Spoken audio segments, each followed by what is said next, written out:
Vinda një tek lejet afat gjata, e kam thënë prapë që është një numër i madh i bashkëdhetarëve tanë të cilët përfitojnë nga dispozitat e reja që u futën në fuqi me rishikimin e kodit të emigracionit.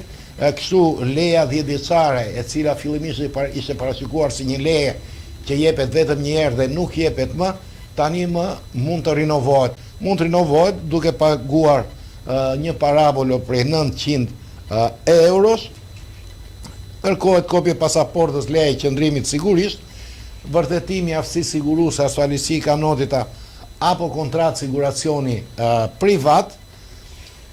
Gjithë lejet e qëndrimit nga të rezultoj qëndrimi 10 vjeçar në Greqi, sepse mund paraqisin nëse keni leje 10 vjeçare, doni të merrni prapë 10 vjeçare, mund paraqisin atë leje që keni dhe tregon që keni 10 vjet në Greqi. Mund keni leje 10 vjeçare, të keni marrë disa leje 3 vjeçare, më falni rresht, kur i mblidhni dhe këto bëni 10 vjet dhe i paraqisin. Gjithashtu deklarata tatimore dhe ka dhe i pikë tjetër, çdo lloj dokumenti që mund provojë integrimin social të aplikantit, si pasja e lidhjes familjare me një qytetar grek, familiarizim me dokat dhe zakonet e shoqërisë greke e tjerë e tjerë.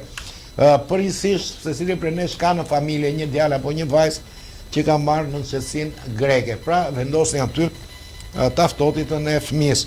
Gjithashtu këtu ku thot familiarizim me dokat dhe zakonet e shoqërisë greke, mund të keni dhënë provimin për nënçesinë dhe ju pren, e keni marrë provimin, morët certifikatën, mirë po kur erdhi puna, ju pren, siç ka ndodhur me shumë prej bashkëdhetarëve tanë për punën e të ardhurave. Këtë tani mund ta shfrytëzoni për të marrë leje 10 vjeçare.